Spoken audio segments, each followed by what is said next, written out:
I'll tell Avery, I don't like this. She was like, you're going to wear that all day tomorrow, right? And I'm like, yes, baby.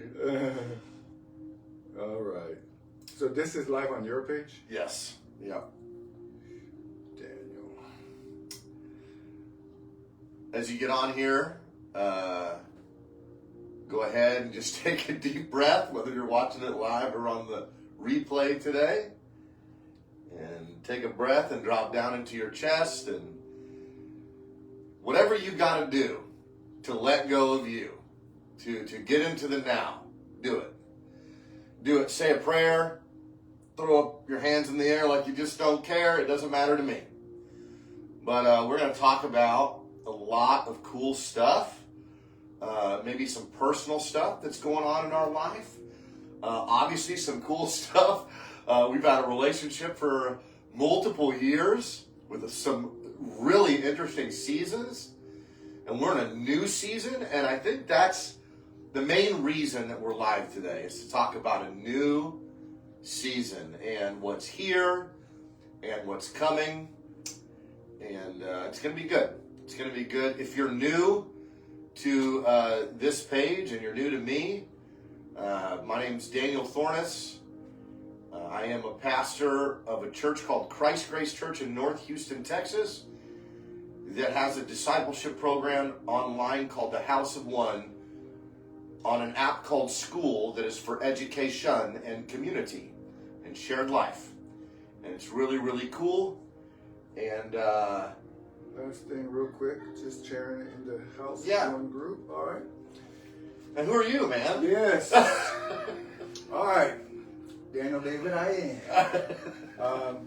Cool, man. Well, yes, to all of our friends, especially those who've been journeying, watching our soap opera for many years.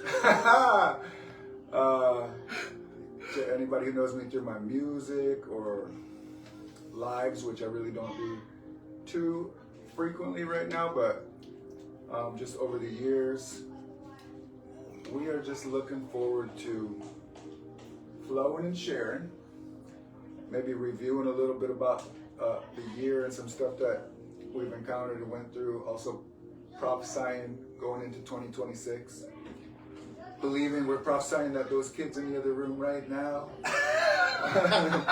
I'll let them know one more time. We're live. Anyway, guys, just a lot, man. Just a lot going on.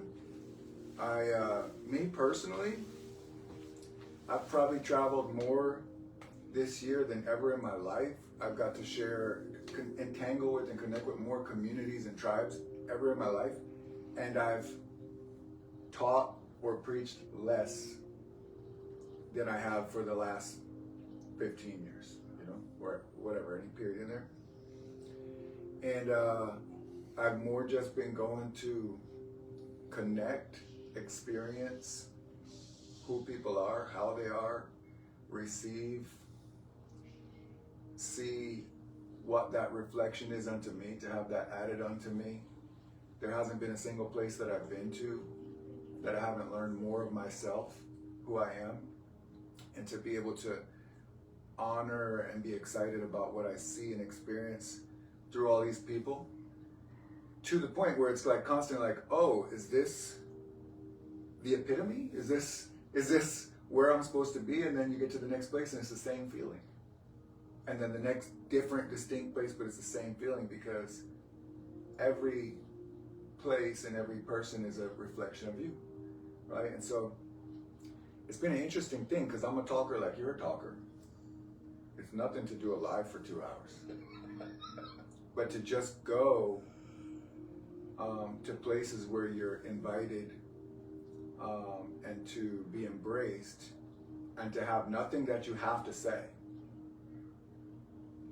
and yet see the same results and impact just by you being you, right? Like I remember I went to an event in Texas a couple months ago, and I haven't met these people yet. I've been waiting to meet. I know a couple of them. There's one in particular I was waiting to meet for a couple of years, and I don't know what to expect.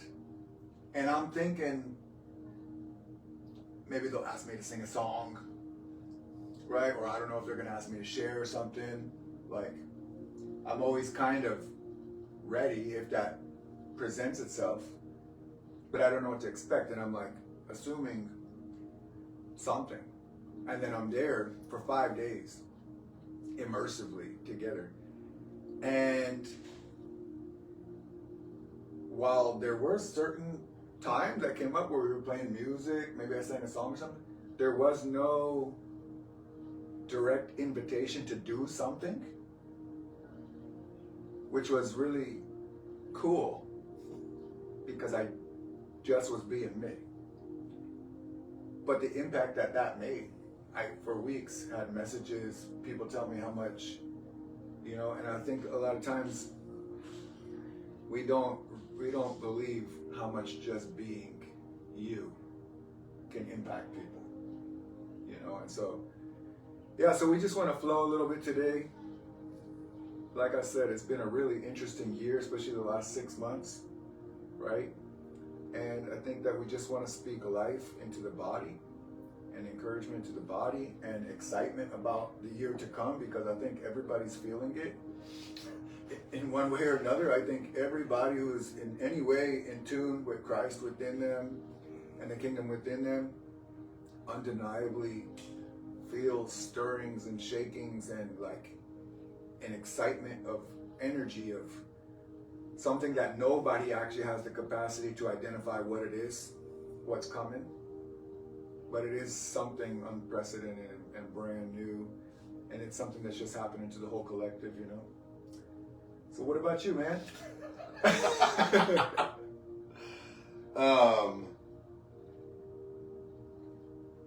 I got a lot of stuff that I want to share that I haven't shared about 2025 on purpose.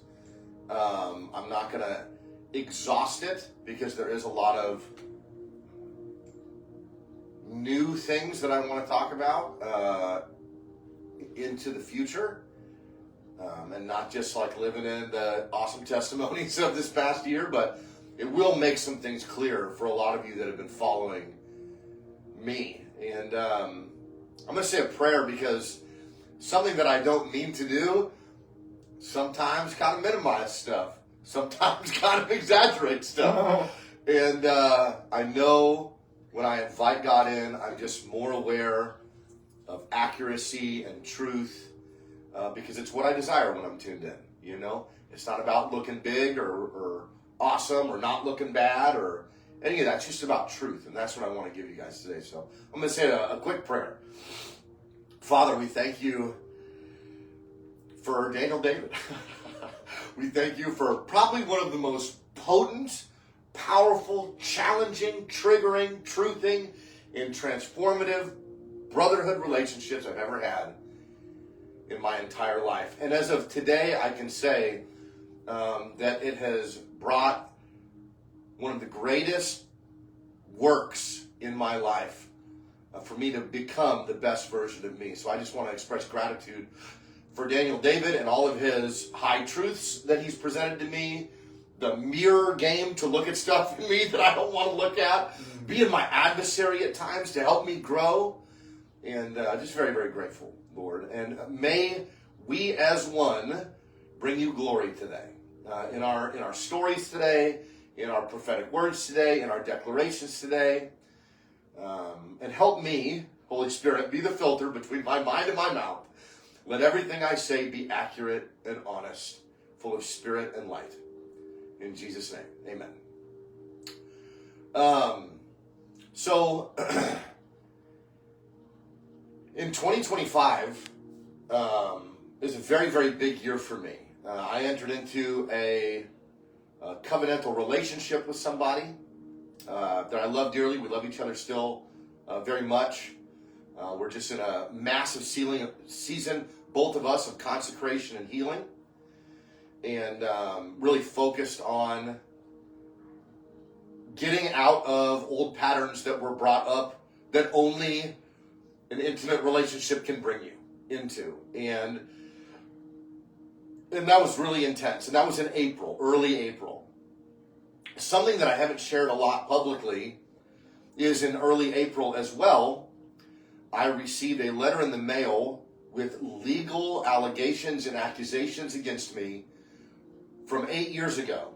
And after talking to the feds and the investigators, basically it was 10 plus years jail time hanging over my head if I can't defend myself, get a lawyer, get ready for court.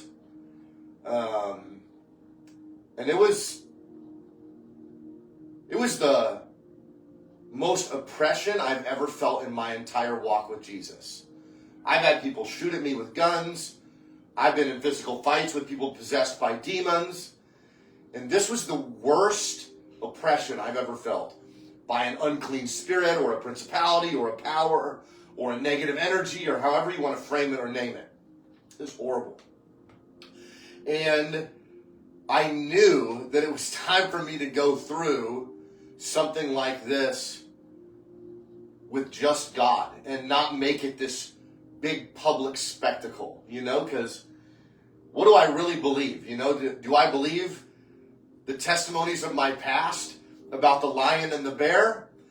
Like, how am I going to handle Goliath, Because this would mean losing my children, losing my freedom, losing my this level of ministry. Obviously, if I got locked up, I'd be doing it in there, but losing my whole life, and everything I've built over the past 15 plus years of ministry. And it was terrifying. Every single day of my life for however many months that is, from April until 3 weeks ago, I would close my eyes and hear, "You're going away." And I would hold that thought captive to the obedience of Christ, and the goodness of God over my life. And crying myself to sleep most nights, looking at Avery, thinking about not getting to be in her life possibly, and really just trying to keep setting my mind on things above and the goodness of God. And evidence turn in, which means if you have evidence, you turn it in. And I didn't really have. This is 8 years ago. It was a secret relationship. We had already gotten honest about it.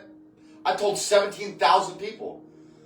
This person made amends to my family because what we had done was wrong, But it wasn't what was being said. And but there's nothing I could really do to defend myself. God said, don't get a lawyer. Don't defend yourself. Rest. And watch what I do. And so 3 weeks ago, I get a letter in the mail, which I guess was like the last part of the test. And it was like, we have received... So in case you guys don't know this, the government, lawyers, cops, feds, all of them are in cahoots for money. All of them. All of them. They're like, this guy has this charge or this allegation, so you guys can call him and get more money from him and help him. And when you get that allotted amount of money, you can give us half of it. Like, all of them are like working together. It's absolutely wild. And so I get this letter in the mail that says, hey, this is the legal stuff coming against you. We know that you're probably panicking. We're here to help you do less jail time. Like, just another like reminder or negative feeling report. And God goes, don't yield to this. Be proactive. Call the number on this thing and simply ask some questions. And so I do. I pick up the phone and it's to talk to a lawyer. And the lawyer's like, okay, would you like me to get on retainer or whatever he said, all lawyery. And I'm like, no, actually, I'm just here to ask you a couple questions. And he goes, well, give me your case number. I give him my case number. And he goes, whoa. And I'm like, whoa, don't say whoa to me. You know what I mean? Like, what do you, just tell me what you want to tell me. I am like super on edge. And he goes, your case went to the grand jury earlier this week. And I'm like, and? And he goes,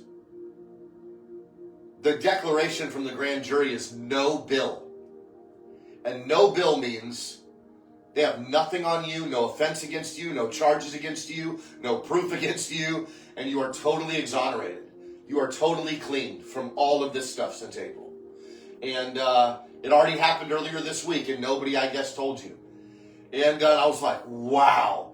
And because of being under that oppression for like half a year or more, I woke up a couple days later going, did I even talk to that guy? Like, I'm so used to warring against this with 50% of my energy holding these lies out to keep the faith, and then continuing to try to build the church and do this move of God, and now this is gone, so is this real, and so finally I end up calling the investigator and saying, I need some concrete proof, playing phone tag, and I get an email that says, on this date, this happened with the grand jury, you're free. Anyway, it was the hardest year of my adult life. Having that hanging over my head, being a single dad of two, having them literally 95% of the time. And so that lifted 3 weeks ago. And some people that have only known me for half a year or less, that are a part of what we're trying to manifest with this discipleship program in this church in Houston, they're like, so we've never known you without that struggle over your head? I'm like, no. And they're like, so basically it's time to go full blast. I'm like, yes.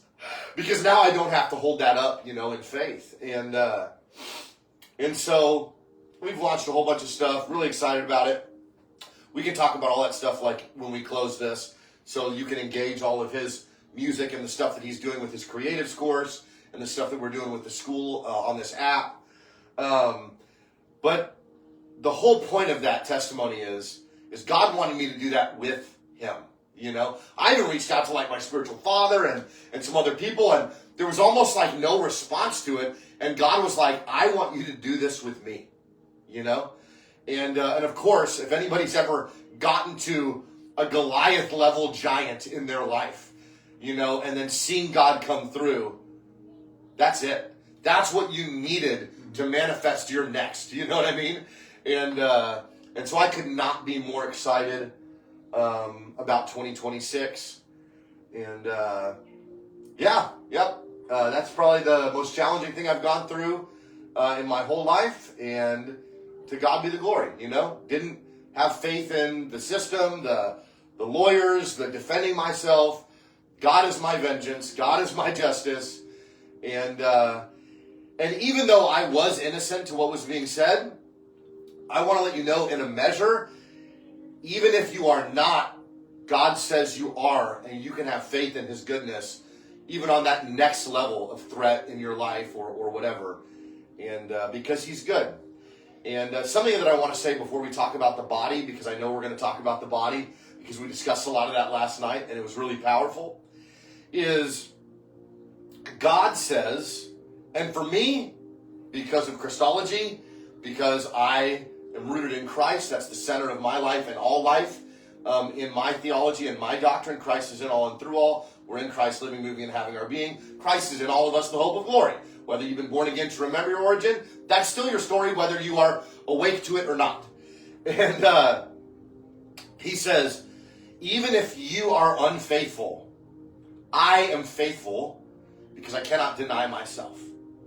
And so what I want to throw out there before we even talk about this is, even if somebody else is unfaithful in the body according to your perspective, you are faithful, so you're not going to deny them either. Because we are all one. And if you claim to have the Father's heart, if you claim to be mature in Christ, if you claim to be spiritual, and they're so easily entangled in your eyes, it's our job to restore them, to be a part of the solution.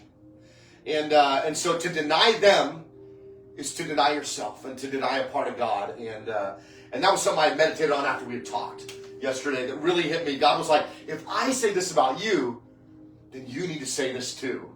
And I was like, man, that's good, But anyway, that's my check-in. Amazing stuff. Launched a church this past year. It's been awesome. Launched a school. And now reconnecting with one of the most powerful sons I know, which is Daniel David I Am, who has taught me a lot about who I am, whether I liked it or not. So, amen. Thank you, bro. Thanks for being here. Powerful. Woo! Anybody out there ever gone through something on your own? Keeping it to yourself?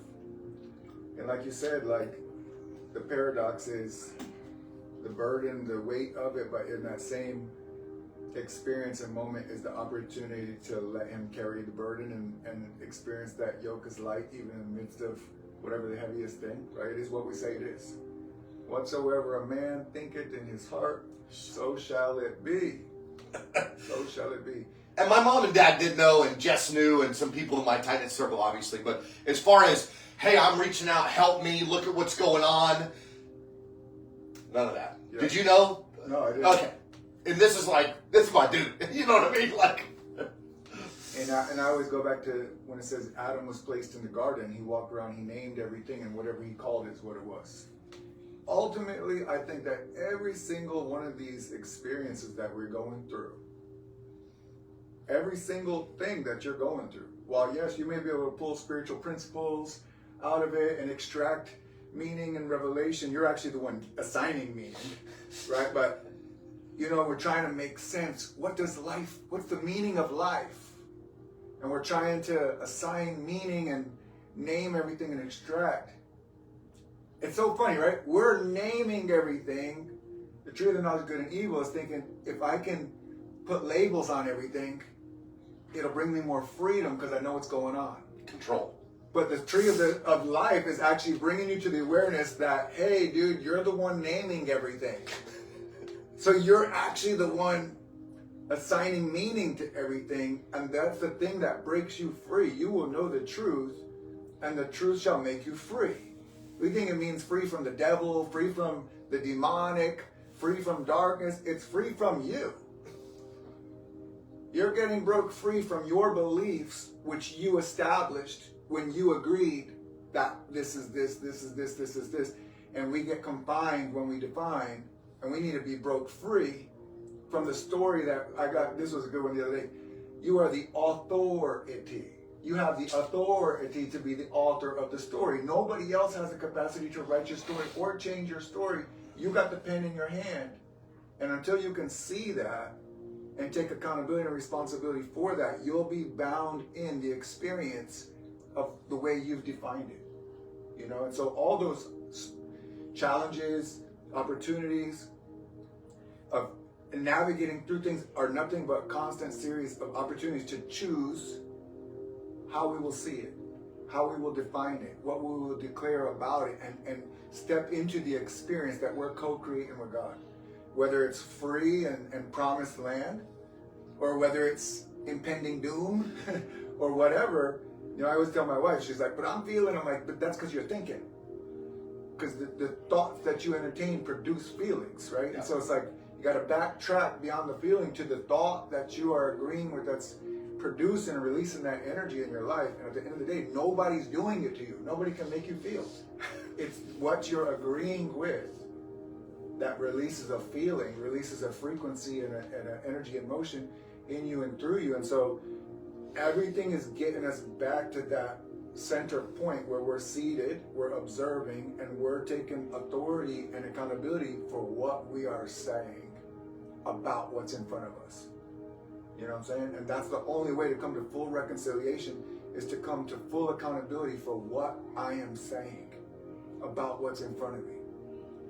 Anyway, one of the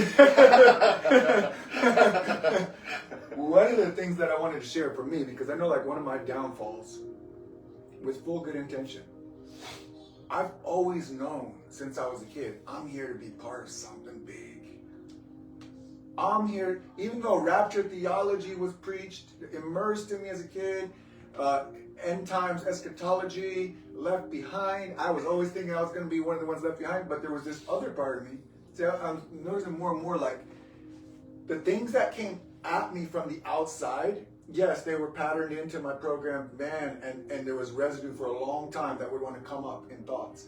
But there was a part of me that at 8 years old chose to be baptized because I believed that Jesus is Lord and you know, died for my sins or whatever that meant. But I believe that he loved me. I believe that he was the Son of God. Come on. So that part of me, I don't care what other people told me, you know, that... I gotta take this out of the... Okay, no. But that part of me that was led to believe there was nothing good about me, or it wasn't until I said a prayer and believed and whatever. That part of me that believed was always there. That part of me that believed was always the true me, the child of God that I was. And I'm able to start seeing that regardless of the hell that religion caused in my life, led me to drug addiction, in and out of jail, lots of abuse to myself and other people, there was always a part of me that knew I was here to experience and witness and be a part of something massive. And I was going to witness the whole world change. I was going to be here to be a part of something epic, like history unfolding, that I was here to take my place in it. I always knew. That's why I never fit in. I never could really work regular jobs. I've been 16 years in Central America. It's like I did not fit into the box of what's being presented to me. I knew I was here for something else. And we are here. We're going to witness a lot of things this year. But what I could see is, because I've always had that feeling, and I don't know what it is, I didn't know what it looks like, I've always kept looking forward to the big thing. And in that constant looking forward to the big thing, I've missed out on the opportunities to go deeper in relationship with a lot of people that were right there. They were right there next to me. I couldn't pick up on how much they wanted to be connected, or they wanted me to recognize that they was there for it. Whatever it was that we're going to do, that, there was all these opportunities for relationships with people that could have wound up equating to something bigger down the road, but I couldn't see because of the immediate naming it, minimizing it. This is cool, but there's something big that I'm here to do. Then this year I came across this concept, Hebrew concept, and it was like, wow, that makes so much sense.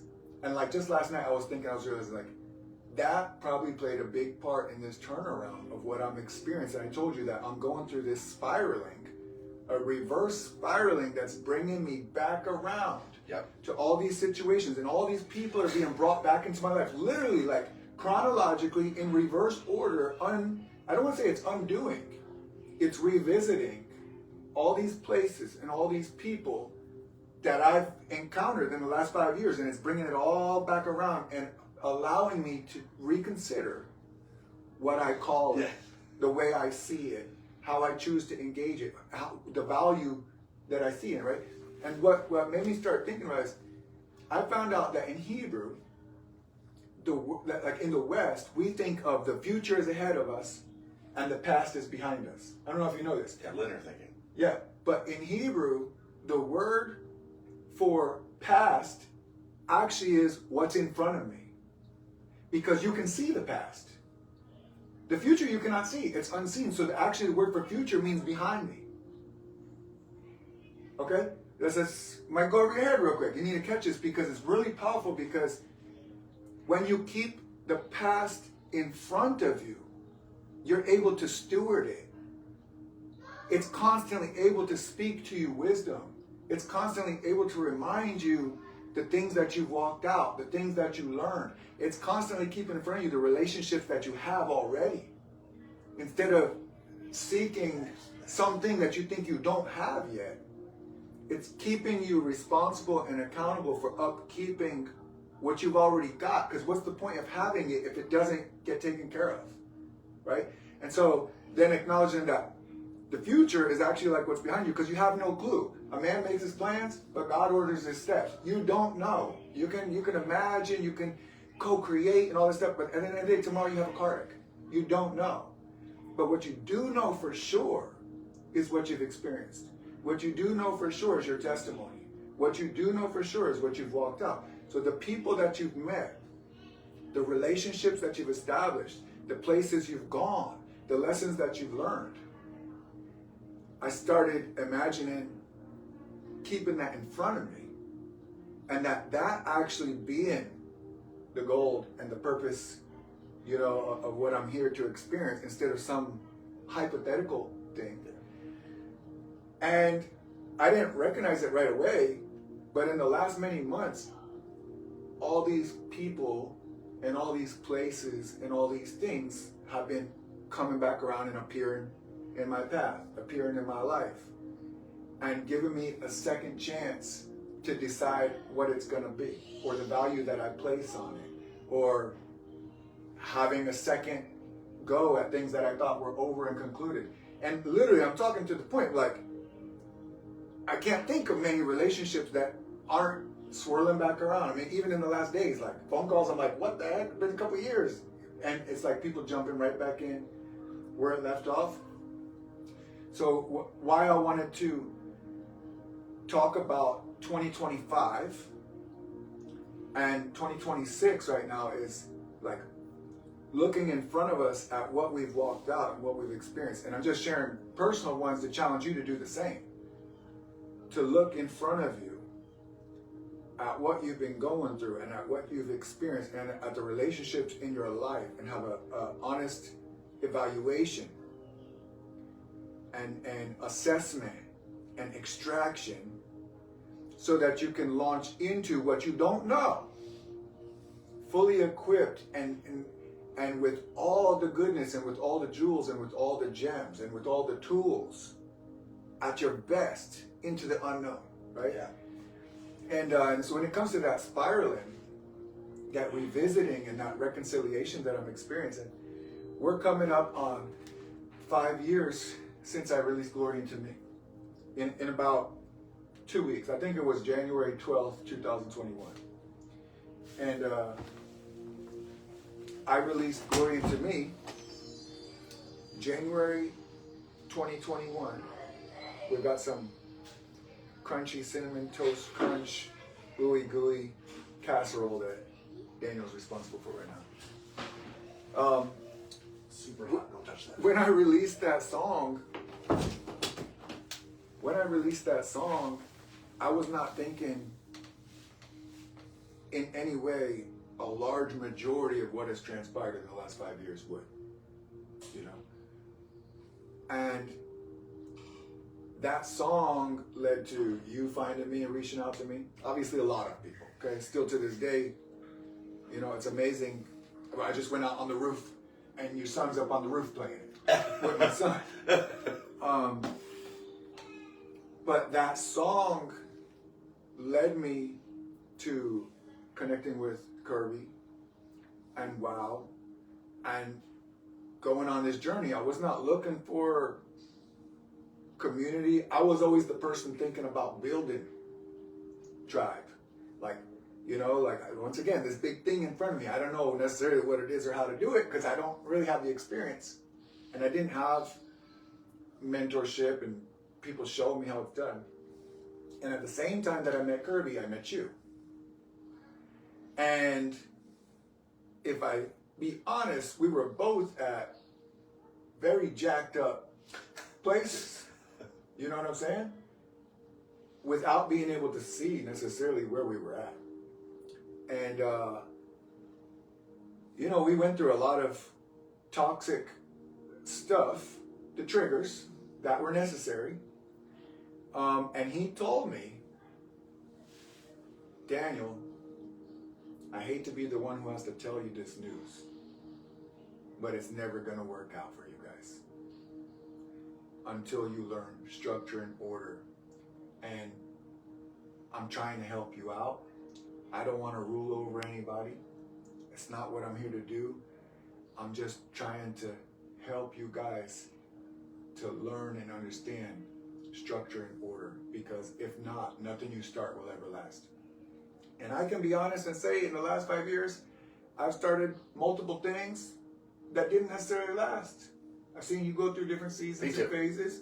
It didn't necessarily last, right? And when I first started connecting with Kirby, if I thought it was going where it's at, or whatever that means to everybody, whatever everybody thinks, that's the whole thing. Everybody looks at something uniquely from their lens of the way they interpret it, and whether you know it or not, most of the interpretation is based on what you've experienced in the past. The brain's constantly doing that. We could say everybody got Holy Spirit discernment, all that stuff. I believe that in part. But I believe in part also everybody is interpreting through their lens and through their filter of things that they've experienced in the past. And whether we know we're doing it or not, we're all projecting onto what's right there in front of us a little bit of a mixture, with good intentions. And we define and we identify and we describe what we're seeing, what we're feeling, what we're experiencing, coming through the filter of our soul. And we project it onto that, And so like if I say Kirby or wow or these things, it's not a set thing as to what that is. Every single man sees every single man in a unique way. You could put 5 other people in this room, Daniel, and nobody's going to see you or experience you the way that I am. Yeah. And nobody's going to experience me the way that you are. Yep. And until we get to that understanding of the subjectivity of our experience of an absolute truth, we will keep being in camps and divisions and doctrines and ideas and all that because we keep thinking there's a way, there's a truth, and somebody's got it or we've got it or whatever. And the truth is that everybody is subjectively experiencing everything in reality. That's the absolute truth.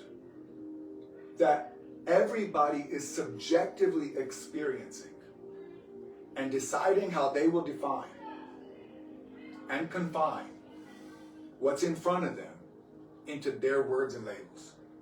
And we're all guilty of it. We're all doing it. The difference is if we can come to being honest with ourselves that all of us fall into it. All of us participate in it. That's what starts setting us free from it.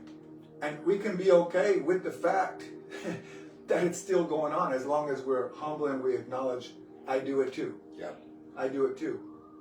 And so like the thing with Kirby and Wow, this journey with Kirby and Wow has triggered the shit out of me every week or every month since I've really entangled. Because it showed me to me. When nobody else is around, it showed me if I'm loyal or not. It showed me if I'm committed or not. Nobody else knows my private business, if my consistency or my inconsistency, my triggers and judgments, fears coming up, or my beliefs and faiths when I'm alone in that room listening to a word and having a open heaven experience, So I had no clue that it would go on this wild, winding road. And when I'm honest with myself, I'm still on a journey understanding it, right? And as I've been traveling the USA and visiting these different tribes and communities, and then I'll pass it up. Yeah, you're good. Because before I connected with Wow, before I connected with you, I started getting downloads and blueprints, which I shared with you early on, about communities, about a new type of community, and how it could work, and different blueprints and structures for weeks. I was getting it, and then all of a sudden I heard, now close the book, because you don't have the people. You don't know the people that this is going to take. I'm going to give you songs, and you're going to put out music, and the music is going to go out, and people from all kinds of streams and tribes and stuff are going to find you because of the music. And you'll know when the time is right, and you'll know when the people are there that can pull it off or that can do it, right? So I closed the book and I started working on music a little bit at a time.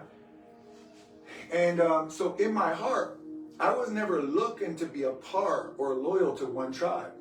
Even when you got really close to me, I was like, I don't want a best friend. You know what I'm saying? I'm already connected with all these guys. And in part, I was a very guarded person. It's easy for me to go live and transmit, but to let people in. I told you that in my first conversation. Yeah. I said, I'm just letting you know, I appreciate the love and everything, but if you feel, me short or cold or whatever, I got an arm's length out to people. I don't let people in that close necessarily. And so this whole journey, me going through tribes and communities and everything, I'm not teaching, I'm not preaching. I'm going to experience and receive people, who they are, how they do it, without needing them or wanting them to change anything at all, and experience their authentic way and expression. And as I do that, and I appreciate it all, and I'm learning from all of them, every single place I go, I have an activation. I have a an expansion, because I get to lay hold of what I see and experience in them. I get to take, that's a part of me, that's me, okay? I receive that, and I get added unto. Everybody might not know how to do that or be able to do that. I get added unto every place I go. I not only honor what I see in you, but I'm taking it from me. I'm adding that unto me. But the one thing,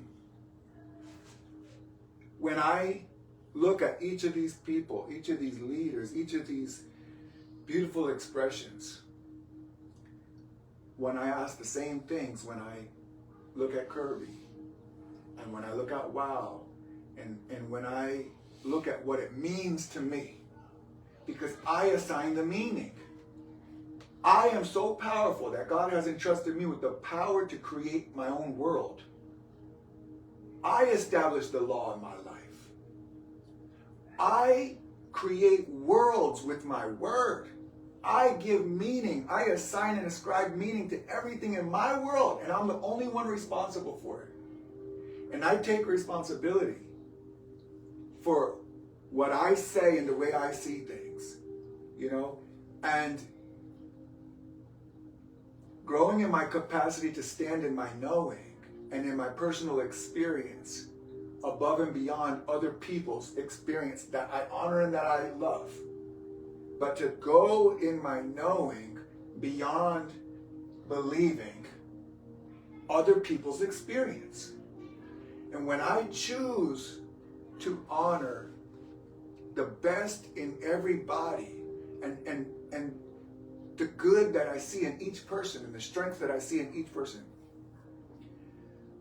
the things that I've extracted out of watching WOW and Kirby, and the structure and the order and understanding in the spirit how to establish and to grow.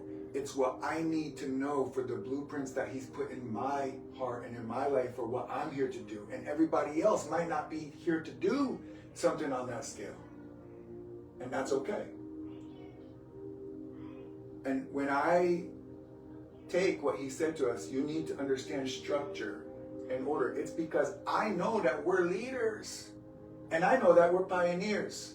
And I know that in order to go where we're going to go, we need to know how to function in that way, right? And so when I look at Kay as a symbol to me, there's been all kinds of things that triggered along the way, like, what is this? Like, you know what I'm saying? Like, was I duped? I was just a rogue mystic out here, and now before you know, I'm getting ordained, or I'm a part of a church system, or of course, all kinds of stuff are going to come up. But when I push all the what ifs out, when I push everybody's opinions out, and I sit with the Lord and I go by, what do I see as a living symbol that I can honor and receive the activation in my life? I was telling you last night, even this terminology like father, spiritual father, stuff, I don't really like or get that terminology.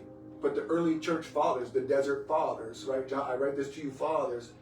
It's there for a reason, because a father is the source of a seed or a sperm that has the capacity to become another one of what the father is.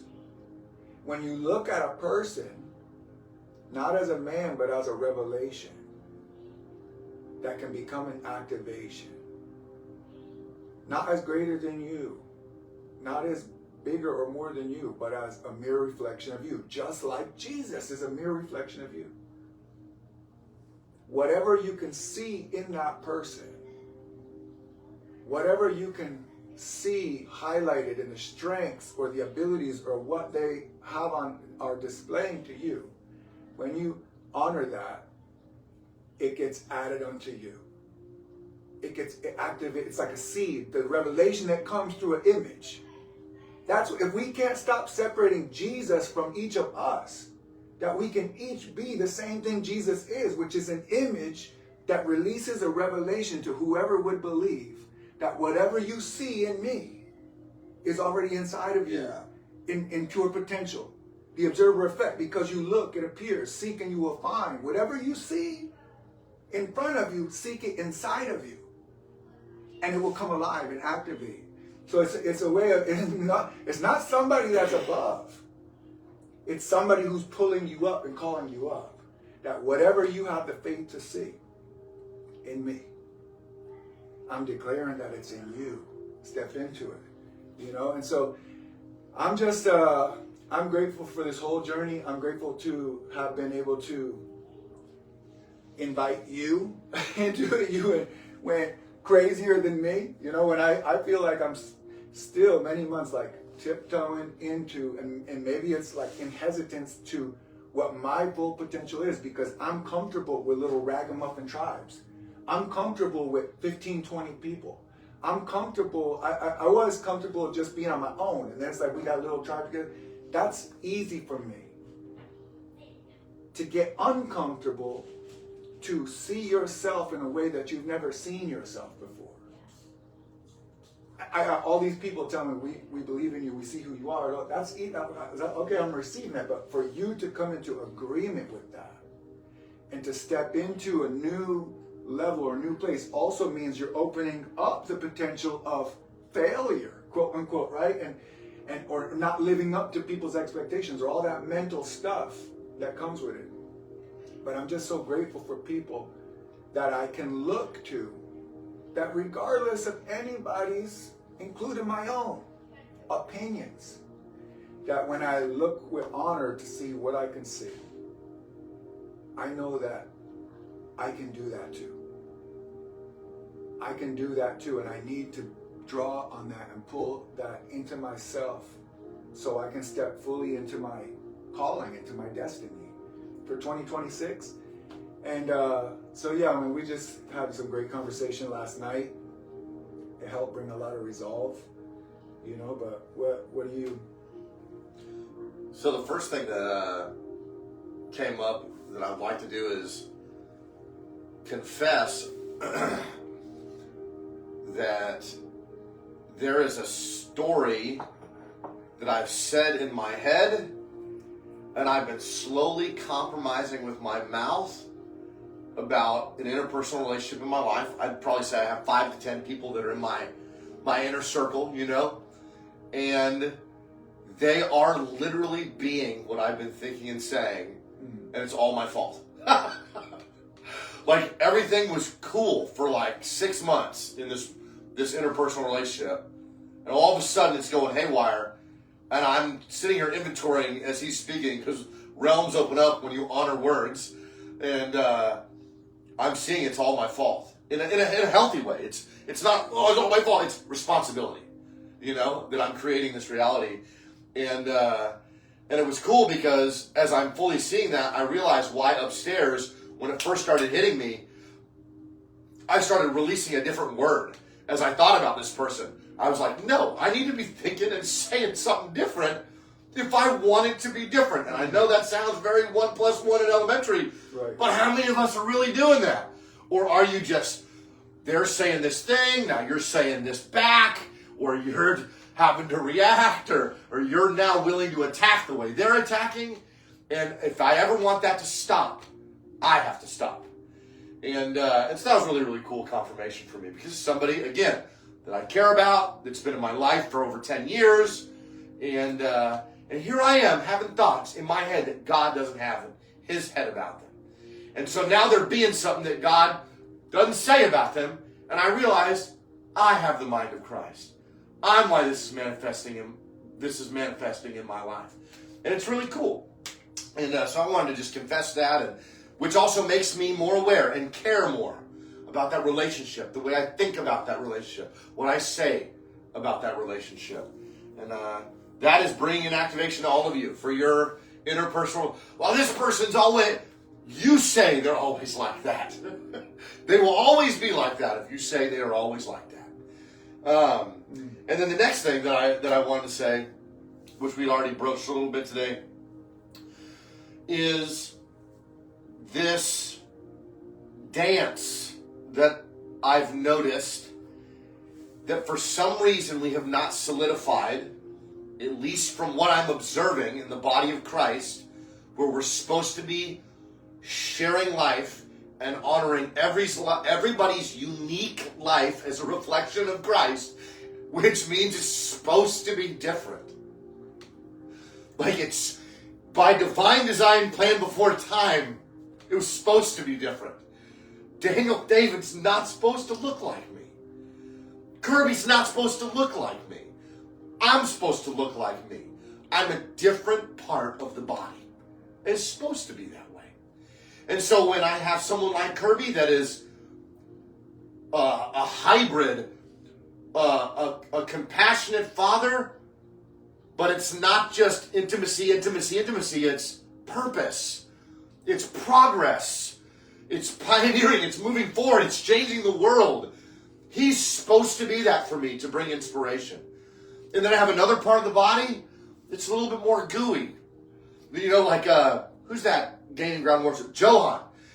Just a sweet presence of Jesus that just brings out, you know, the sweetness of Christ in me as I honor him and activate that. And all of it is for a purpose. So this debate in the body of somebody should be different than they are. Well, he needs to be more intimate, or he needs to be more serious, or Dan needs to not yell so much. Or, I mean, I've literally been told I am not supposed to be as passionate and loud as I am. And that if I can't not be loud, then I'm wrong. That I'm out of alignment. And it's coming from somebody who's not loud. That's not an extrovert. That doesn't have high energy, you know? And they're basically going, you're supposed to be like me. And that's the opposite of the body. That's the opposite of being a different member.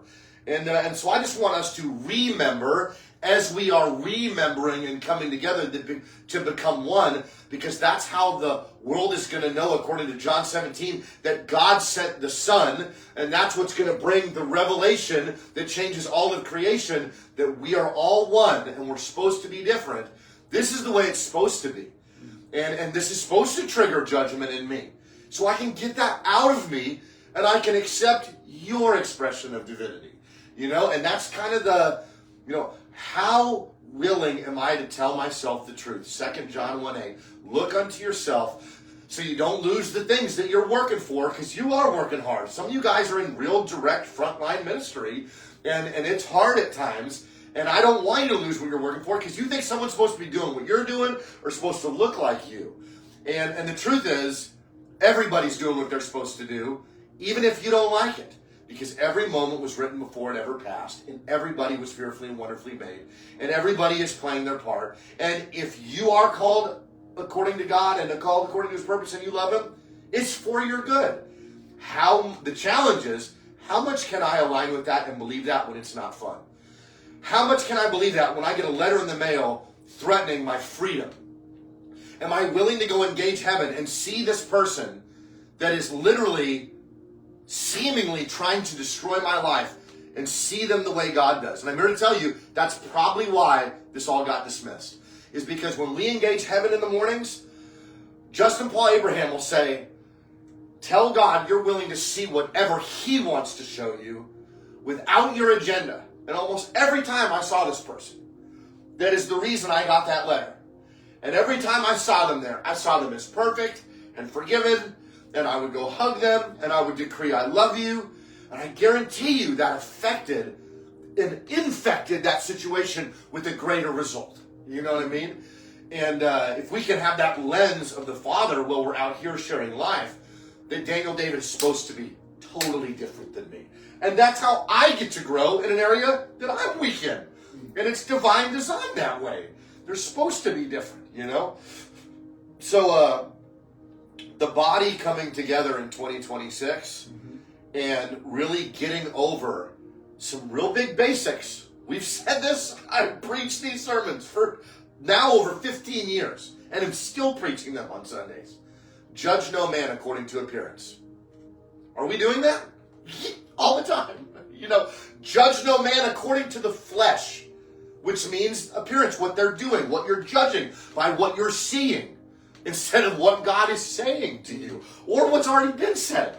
What's in that book that we have? We have like a cheat manual that we get to be like, oh, this really makes my life more fruitful when I do this.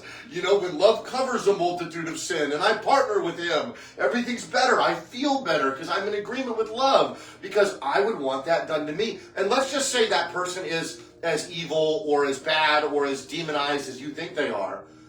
What's the Father saying about that? What's the Father doing for the prodigal son? Because everybody is paid for, blood-bought reflections of the one. And so these are things that are just coming up, mainly because Daniel brought it up last night, and it's just been coming up and coming up and coming up. And I've had my struggles this past year of my journey, with just fully submitting and just saying yes to being a part of something bigger than myself. In my actions, checked all the boxes. But in my heart, it's challenging. I've been rejected in a measure. There's been a energy of that, in my current situation. That's something that I'm just feeling. It doesn't mean that that's what anyone's doing outside of me, but it's feelings that are coming up. And I'm noticing that the more that I say what Justin Paul Abraham says, God, what do you want me to see? Instead of just the feelings that are going on inside of me, I end up progressing. And that literally happened last night because we had a conversation that I feel like gave him rest and me rest in certain areas, just talking something out and processing outwardly together and bringing stuff into the light to where we can look at this stuff together and receiving his different perspective and mine. I ended up falling asleep last night, and the one thing that I wanted clarity on in the relationship, like with what I would call my destiny, my future, or my now that's changing by my mind and my mouth, like we're talking about, I get sucked into a rest realm and experience exactly what I needed to experience. And the first time that I struggled with doubt in my heart about being a part of something bigger than myself, which for me is WOW and Bishop and Prophet Kirby and all this stuff, the first time I ever had doubt, I got sucked into a rest realm and Kirby was right there. And he encouraged me, and then it all went away. And then last night, I'm having just some stuff kind of come up, and I get sucked into a rest realm, into a very personal, what could have been triggering scenario for me, but it was all to deliver me from my judgments, to fully love myself, to be fully embraced through my process with overcoming alcoholism over the past 2.5, 3 years. And Kirby's there. And he just straight up looks me right in the eyes, just like he did in person, and just encouraged me, gave me a word for this season. And boom, all the doubts and all the justifications and the low vibrations, all of it just went away. And I woke up more possessed, more sun and manifest, more rested than I was since April, which has been a very challenging season for me. So what I want to say to you is this. You're already having what you say. If you want it to change, start saying something different. For me, it's always helped me to have, something to look at that looks more like Jesus than me, that's more consistent than me, that's more in alignment than me. Because I want to be in more alignment. And if I'm not looking at something that's in more alignment, we'll be coming around the mountain, which I'll just keep doing the same thing. And then on the other side of that, having people, I like to paint myself in a corner, is what my counselor, when I got my drug counseling license, told me. He said, you want to know why you have sponsees? Because they're looking at you. And that helps you when you're like, I've got no reason to keep going. Oh, wait, they're looking at me. I'm going to keep going. I'm going to keep growing. So whether it's the person in front of you or people behind you or whatever, it all has its purpose, And so find one that resonates coherence with your heart. Kirby Delanderall resonates coherence with my heart. The way that he lives, his humility, his honesty, even in the ordination trainings. He's like talking about weaknesses he's aware of in his own church. That's who I want to be with. Because I'm going to tell you, if you're never talking to people that claim to be aware, but they don't care to look at any of their weaknesses, you're following just another person that's put themselves on a pedestal that you probably put on a pedestal. And that's just going to be another coming around the mountain when they come. So, for me, I know where I'm supposed to be. And I decree that that's with Kirby. And that's with WOW. That's to be a part of something bigger than myself that I believe in, that isn't and what I was doing, which is being a hippie, free-spirited, sitting around a campfire. I love all that stuff because I'm the sensitive guy. But now I'm realizing this earth needs change, and God already did his part and sat down and said his work was finished through Jesus Christ. And he gave us his life and said, you want to know why you're going to do greater? Because you're going to do it together. Yep. And so 2026 is about us coming together, and we're supposed to be different. And we're supposed to not deny ourselves, which is everyone else that looks different. So, my last point that I'll jump off of what you're saying about that every single person should have people that they're looking to, that are beyond them in maturity, that are expressing and manifesting at a greater level so that they can have that image, reflection, that image that activates, that inspires, that motivates. And then also people that they turn around. There's always a saying that I liked, and it said, if you want to know if you're a leader, turn around and see who's following you. So, but everybody should have somebody. If you're really the light of the world, if you're the light in your area, your space, even just your house, somebody's going to be looking, right? And so when you have that thing that's beyond you and that thing that's right there one step behind you, that you have the capacity to contribute into, if you take that same example and you apply it to community, okay? The one thing that everybody for sure needs, and that's what I love about WOW, like for me, my experience has always been, and maybe, like I said, maybe sometimes it's things thrown out there because each person's going to subjectively interpret it different, and to allow people to just show who they are by the way they grab what. But I really liked, as an individual person who can't be bound or held down, things like when Kirby would say, it is all about the glory in you, your unique expression. Don't ever let anybody take your unique expression. You don't got to be like me. You're the only one like you. You're the priceless, valuable you. Make sure you guard your unique expression. You don't have to do it the same as us. You don't even have to believe everything we believe. Okay? So maybe that was, I just was like, oh, I cling to that.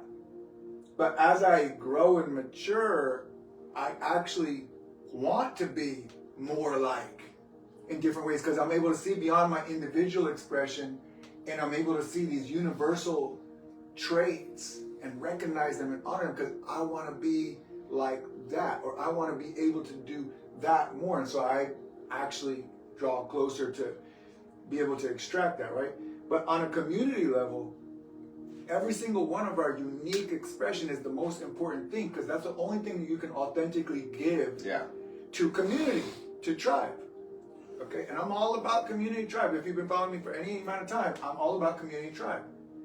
But at the same time, there's this intimate level, like I said, 15, 20, 30 people or whatever of a family. That's amazing. But a lot of people's idea, especially in the denominational West, where everything is broken into these fractured pieces and it's just our group, there's not something that they are plugged in and a part of that's beyond the group. So there's a different level that they don't realize is capped at how you see the part of your group in the restoration of all things. What is the part of your tribe and your group in the bigger picture? And if this is really a body, there's only one intelligent system flowing through this body that unites the whole thing. And so whether we point out the flaws or what we don't like because everybody's doing it different, and well, we don't see it like that, we don't agree with that, so that keeps us from uniting, with them, or that keeps us from uniting with something greater than ourselves. But when we really look, you know, this whole deconstructionist thing that has so many people out here floating as individual specks in a quantum city because they are good on their own. They don't need church. We are the church, and then you're just a speck on your own floating out here because you refuse to realize you need connectivity. You need to be a part of something greater than yourself. And to be attracted in and find that tribe or that stream, that group that becomes a home to you. But the same thing for any group, that you're just a lone community, tribe, and group. If you don't come to the realization that sooner or later that group has to attach itself to something, I don't care what it is, but it has to attach itself to something greater than itself, or this thing that we're believing is happening one day. New heaven, new earth, one new man, right? It's not going to happen without the conscious, intentional choice to unite, to connect to something greater. And I'm not saying there's only one solution. There could be multiple structures being formed in the spirit that offer and invite people to have your unique expression, your one-of-a-kind flavor and expression. No two gotta look alike, sound alike, be alike, but there's a way and a need to unite beyond the separated individual expressions. Something has to be able to bring the streams, the tribes together and offer them a way to connect, or we're never going to get to the place. If you really believe in this kingdom theology, that there's a kingdom being manifested on heaven and earth, and you can say, okay, what does it look like when that's happened? What does it look like when that's happened? Everything is going to be interconnected. Everything is going to be in some way connected. So what's keeping us from here and there? That's where the accountability part comes in, because anybody can say, well, they're not there. Well, what are you doing? What is your group doing? What is your tribe doing about it?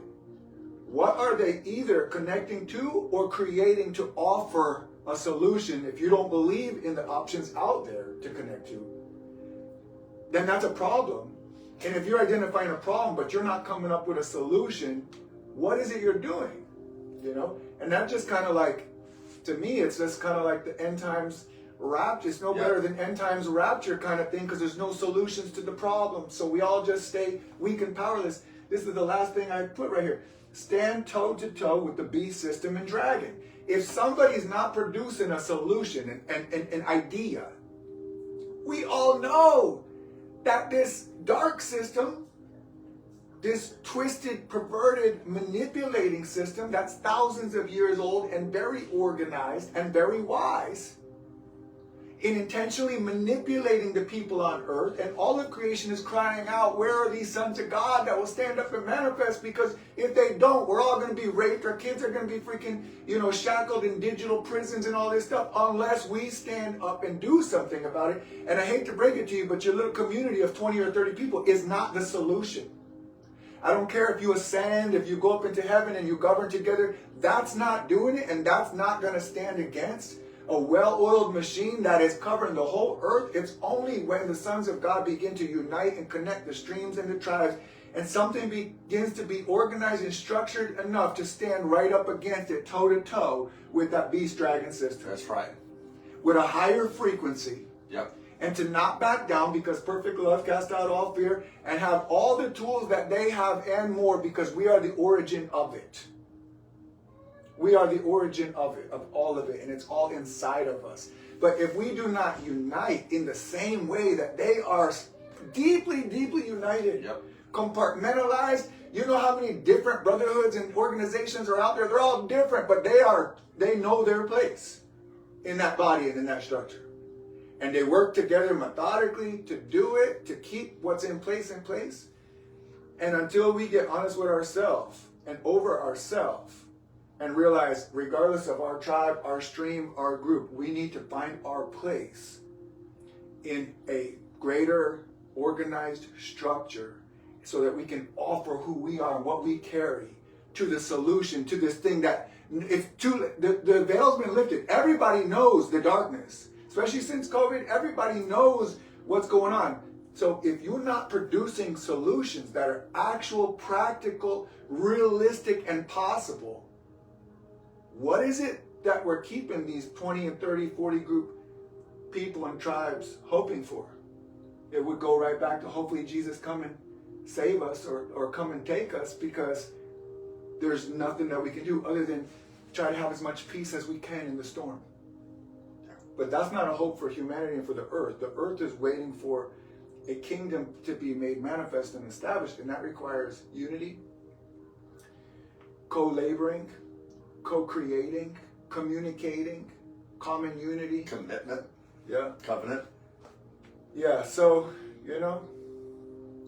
I It's believe powerful. I believe in the body. I believe this year we will see through the remaining residue, the traumas, the stains of the pain, of the shame, of the things that keep us from stepping into the fullness of who we are. And what we're coming down. That's why I love the up, up, down, down.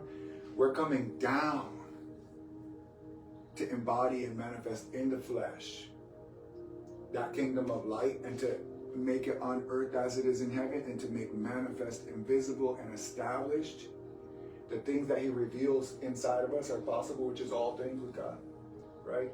And so if we're not believing for that big of things, we're kidding ourselves. Anyway. Well, I mean, not to do too big of a play on words or a plug, but it's pretty cool. The blueprint that we got, or me and Jesse had got, it established, was to get off of social media and onto a less leaky, with spam and ads and half-naked people and all this stuff, app called School for Education and Community and Shared Life, which is where we do all of our stuff Monday through Friday and Sundays and all that stuff. And so my word for many people, and you know who you are, because I've been there many times, don't be too cool for school. Don't be too cool to be a part of something bigger than yourself. Don't think that your way is the only way, because there is one way, capital W, and that's Christ, and that's through 7 billion unique expressions of love and light and life. And they all are 100% sacred, 100% needed. In fact, when I read about the body in the Bible, it says, the one that we would deem to be appearing as the weakest and the most least important is the most important in the body. And so it's time, that lens of love to turn on, that lens and frequency of the Father to actually be embodied, and us to come together. And so that's kind of my call, is let's start coming together. I love everything that we're doing at Christ Grace Church, but we want to come together with your church. We want to do something together. Reach out. Let's connect. This is my 100% invite to anybody that is doing anything kingdom to connect. We want to connect, and we love you. And we have some order. We have consistency. We have a place where you can start building some character. If you've been really gifted, good. But the gifts of God are irrevocable without repentance. Character's got to be cultivated through consistency and discipline. And in 2025, I cultivated that in my life. And in 2026, I'm going to be absolutely unstoppable in that area. And if you want some consistency and discipline, that's the root word of disciple. And so we're doing that together as one. And it's a lot of fun. He's been in on it, and we do breath work and meditations and JPH Engaging Heavens and Kirby's teachings and all types of stuff. And everybody's got a voice every day. And it's really special to me. So if you want to be a part of that, we can connect there too. But any way that I can serve you and I can bless you as a member of the body, please let me know. Yeah, that's really all I got. Same here. Anyway, we love you guys. And if I don't do a live before the end of the year, which I feel like I probably just wind up sharing this one a few more times, it's not even a question to me that it's going to be the best year of our life, man. Yeah. Yeah. We love you guys, and hopefully that this sinks in and hits everybody with a little bit of unity. Come on. Well, we're going to eat a prepared breakfast dish that are French toast sticks cut up from Miss Nancy. We love you, Nancy. If you're on here, bless you. Love you guys. Press share.